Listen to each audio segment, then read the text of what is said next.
रात मेघालय का नोह कलिकाई वाटरफॉल, जिसे चारों तरफ से बादलों ने ऐसे घेर रखा था मानो उसकी सुरक्षा कर रहे हो।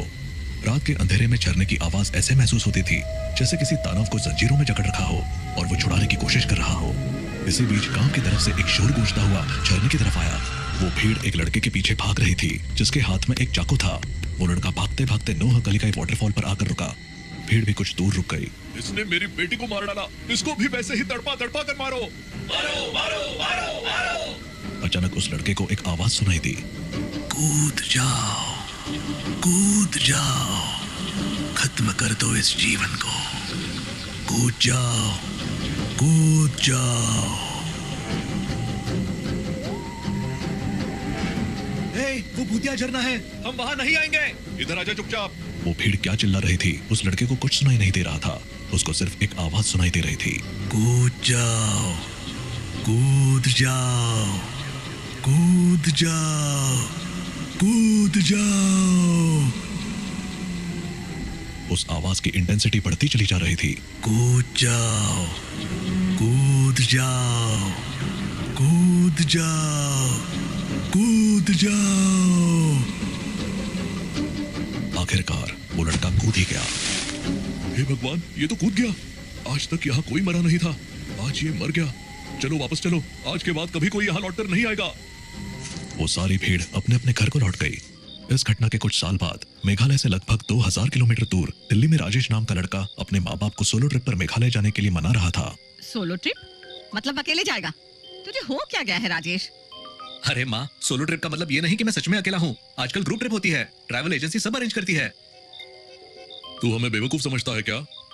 पापा, मैं बच्चा नहीं हूँ और हम ग्रुप में जाएंगे जिसमें अजनबी लोग होंगे पर सबकी डेस्टिनेशन सेम होगी। फिर भी अजनबी लोगों के साथ कैसे भरोसा कर सकते हैं?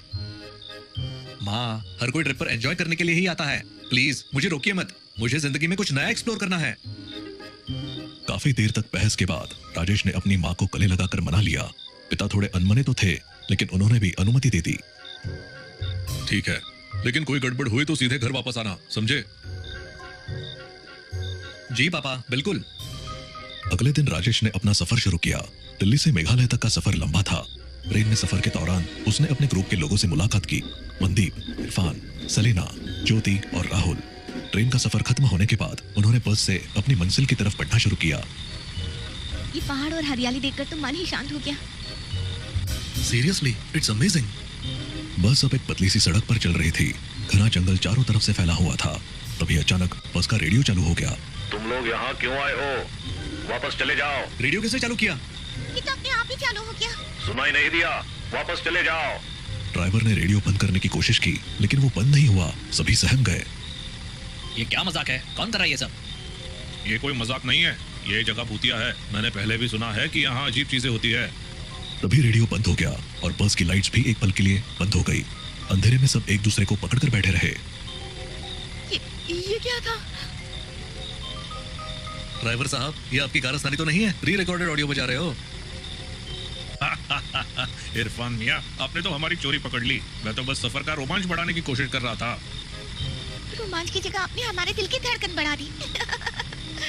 ये तो मजाक था, पर उन लोगों को पता नहीं था कि ये तो शुरुआत थी। असली खौफ तो अभी बाकी था। सुबह का समय था और चिरापुंजी की ताजी हवा में एक अलग ही जादू था। बस से उतरते ही उनका स्वागत गाइड डेविड ने किया। आप लोग चेरापूंजी की असली खूबसूरती देखने आए हैं तो यकीन मानिए ये सफर आपको हमेशा याद रहेगा। लेकिन याद रखना, प्रकृति जितनी खूबसूरत है उतनी खतरनाक भी। आप तो शुरुआत में ही डरा रहे हैं। डरना मत, मैं साथ हूँ। चलिए चले। डेविड उन्हें एक एक जगह लेकर गया। हरियाली, अनगिनत झरने और लगातार गिरती बारिश ने उन सबको मंत्रमुग्ध कर दिया। बादलों के पीछे चलते हुए उन्हें ऐसा लग रहा था जैसे वो किसी जादुई दुनिया में आ गए हों। ये जगह तो सपनों जैसी है, मैं यही रहना चाहती हूँ। यहाँ सिर्फ घूमने में मजा है, रहना मुश्किल है। हमेशा बारिश जो होती है। जो भी हो, ये सफर जिंदगी भर याद रहेगा। घूमने के बाद वो एक छोटी सी ढाबेनुमा जगह पर बैठे। खाने पीने के बीच बातचीत शुरू हो गई और डेविड ने उन्हें नोह कलिकाई वाटरफॉल के बारे में बताया। आप लोग नोह कलिकाई वाटरफॉल के बारे में जानते हैं? बस इतना पता है कि ये एशिया का सबसे ऊंचा झरना है। ये सिर्फ झरना नहीं, इसके साथ एक खौफनाक कहानी भी जुड़ी है। कहानी के मुताबिक कई साल पहले यहाँ एक महिला रहती थी जिसका नाम लिकाई था। उसने अपनी बेटी को पालने के लिए दूसरी शादी की, लेकिन उसका दूसरा पति बहुत ही क्रूर था। उसने लिकाई की बेटी को मारकर उसका मांस पका दिया। जब लिकाई को ये सच्चाई पता चली तो उसने इस झरने से कूदकर जान दे दी। तभी से इसे नोहक लिकाई वाटरफॉल कहते हैं। लोग कहते हैं कि यहाँ जाने वाले को आत्महत्या करने के ख्याल आते हैं, इसीलिए इसे भूतिया जगह माना जाता है। सभी के चेहरे पर डर और अजीब सी बेचैनी साफ दिख रही थी। Oh God, this is horrifying. लेकिन क्या ये सच है? मैंने ये चीज फर्स्ट हैंड एक्सपीरियंस की है। मैं आपको वहां जाने की सलाह नहीं दूंगा। सभी ने उस जगह जाने की इच्छा जताई, लेकिन डेविड ने मना कर दिया। रात में सभी अपने कमरे में लौट आए, लेकिन राजेश के मन में उस जगह को देखने की इच्छा हो रही थी। उसने राहुल से बात की। राहुल, मुझे नोहक लिकाई वाटरफॉल जाना है, तुम मेरे साथ चलोगे? तुम पागल हो गए हो क्या? डेविड ने मना किया था ना। बस एक बार देखेंगे और लौट आ जाएंगे यार, प्लीज। ठीक है, पर जल्दी वापस आना होगा। रात के सन्नाटे में दोनों चुपके से होटल से निकलकर झरने तक पहुंच गए। झरने की गड़गड़ाहट और उसकी ऊंचाई देखकर वो दंग रह गए, लेकिन तभी उनके दिमाग में अजीब ख्याल आने लगे। कूद जाओ, कूद जाओ, ये जीवन बेकार है, कूद जाओ। राजेश, ये आवाज सुन रहे हो ना? हाँ, हमें यहाँ से निकलना चाहिए। राजेश ने वहां से हटने की कोशिश की, लेकिन राहुल वहीं रुक गया। राहुल, चलो यहाँ से। कूद जाओ, कूद जाओ, कूद जाओ। राहुल जैसे हिप्नोटाइज हो चुका था। राजेश ने उसे बार बार बुलाया, लेकिन राहुल ने झरने की तरफ कदम बढ़ा दिए और अचानक उसमें कूद गया। राजेश भौंचक्का रह गया। डरा सहमा राजेश होटल वापस भागा और सबको जगा कर ये बात बताई। सबने उसे बहुत डांटा और फटाफट झरने की ओर दौड़े। वहां पहुंचने पर उन्हें राहुल का जूता मिला।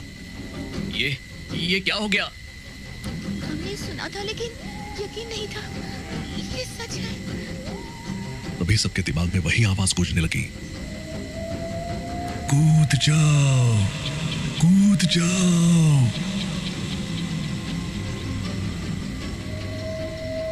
यहाँ से भागो, जल्दी। सभी लौटने लगे, लेकिन तभी सेलिना ने अचानक इरफान को झरने में धक्का दे दिया।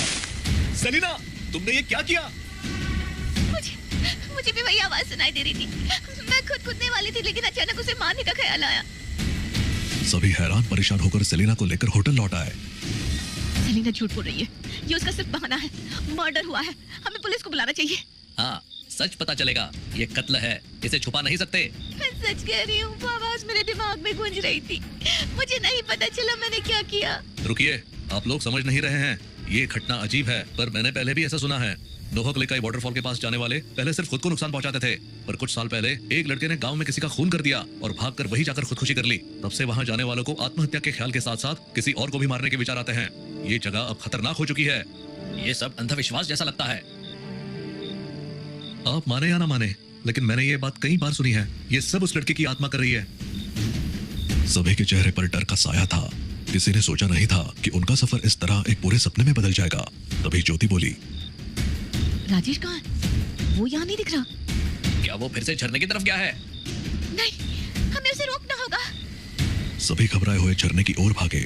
वहां पहुंचकर उन्होंने देखा कि राजेश झरने के बिल्कुल किनारे पर खड़ा था और ऐसा लग रहा था जैसे वो किसी से बात कर रहा हो। राजेश, वहाँ से हटो। क्या कर रहे हो? यहाँ आओ। तभी राजेश के पास एक साया दिखाई दिया। साया कुछ पल के लिए रुका और फिर गायब हो गया। राजेश ने सिर घुमाकर उनकी ओर देखा और धीरे धीरे वापस आ गया। राजेश, वहाँ क्या हो रहा था? मुझे ऐसा लग रहा था जैसे जैसे कोई मुझसे बात कर रहा हो। वो कह रहा था कि मैं यहाँ से मत जाऊं। वो मुझे रोक रहा था। सभी ने घबराकर राजेश को वहां से दूर किया और वापस लौटे और उन सबने फैसला किया कि अब उन्हें दिल्ली लौट जाना चाहिए। बस चल पड़ी। धीरे धीरे लंबे सफर और मानसिक थकावट के चलते सभी सो गए, लेकिन रात के अंधेरे में राजेश अचानक उठ गया। उसकी आंखें लाल थी और उसमें कोई इमोशन नहीं थे। वो अपनी जेब से एक चाकू निकालकर धीरे धीरे अपने साथियों की तरफ बढ़ा। तुम सबको जाना होगा, तुम सबको जाना होगा। राजेश ने एक एक करके सभी को चाकू मारना शुरू कर दिया। उनकी चीखें सुनने वाला ड्राइवर के सिवा कोई नहीं था। ये लड़का पागल हो चुका है। ये आत्मा का खेल है। इसे रोकने का एक ही तरीका है।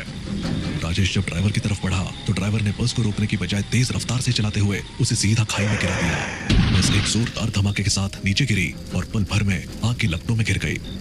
राजेश, ड्राइवर और बाकी सभी की मौत हो गई।